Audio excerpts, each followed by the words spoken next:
Okay, welcome. Sorry for being a bit rushed, but we have a busy day today, but I would have missed this thing for anything.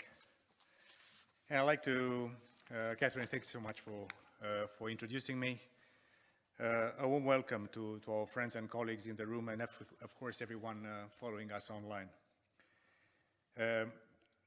We are, together with my friends, delighted to be hosting this celebration of girls and women in science here at NATO HQ. And it's a very welcome change, especially in the world of security and defense, to be in minority for once. This is not just a manel inside, but quite the contrary. I think the fact that we are addressing this very important topic is an essence of the permanent desire and strive of our alliance to change. If this alliance has been, as it is, the most successful alliance in history, because we have in our genes, from our founding fathers, from generation to generation, a gene for change, for adapting, for new circumstances. And as somebody, together with Dr. Brian Wells and also with Ludwig, with my colleagues, I also chair the Innovation Board in NATO. And I see how technology is changing everything in our lives, in our personal lives, but also in defense and security. And if this alliance of ours and our societies, democratic societies, are to thrive also in the future, and this alliance wants to be not only for 75 years, the most successful alliance in history, but for decades to come, we have to start investing in what we are discussing today. Of course, for my generation, technological revolution is just an immense transformation. I'm still not accustomed to the speed of transformation. But for you, the young ones, especially the young girls and women that are embracing technology and STEM or STEM education, this is the best passport for you thriving in the new reality, the new technologies and the revolutions that are will be changing your life.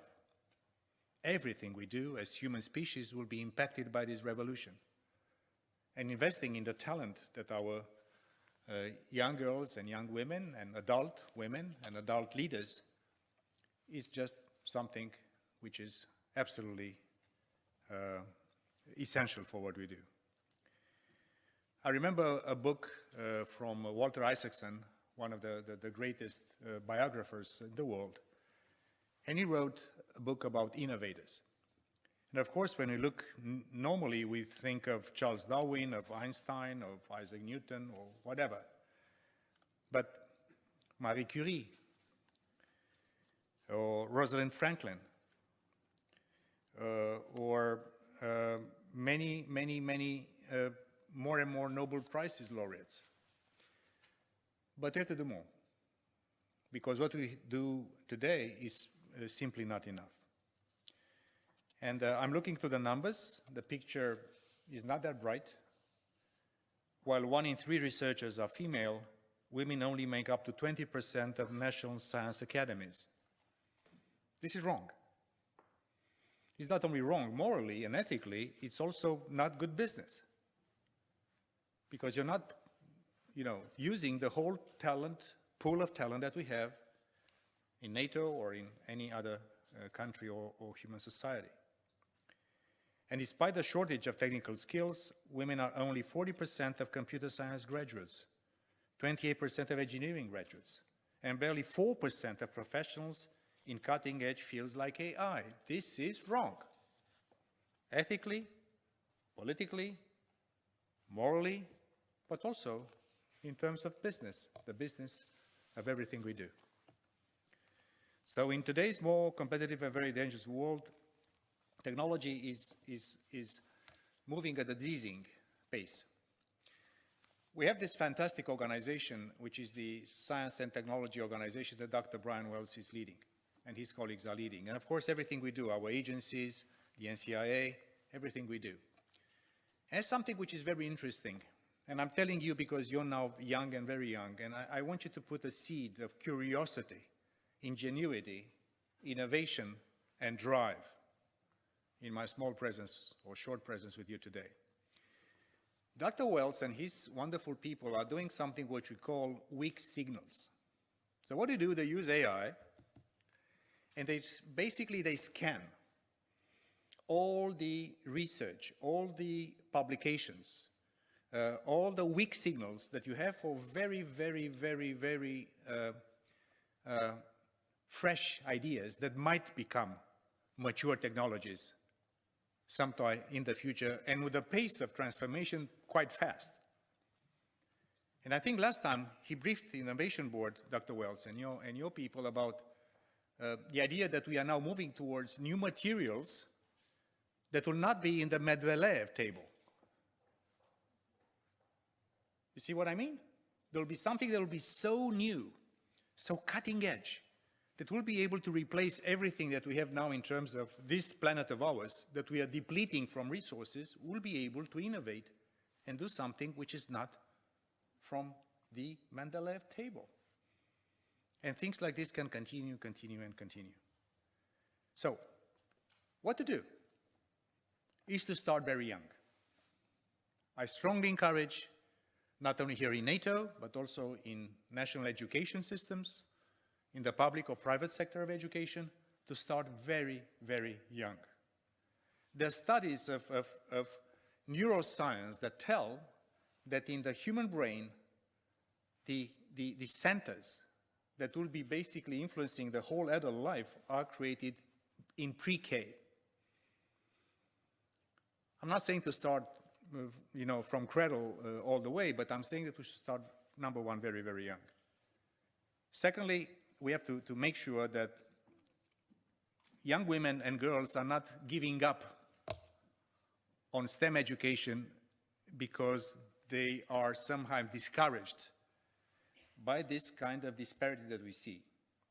And I think we have to have proactive policies to encourage and to basically nurture talent from our young girls and women. The same thing is also for defense and security. We are not separate. Sometimes people think of NATO as a separate world. No, we are part of the same world.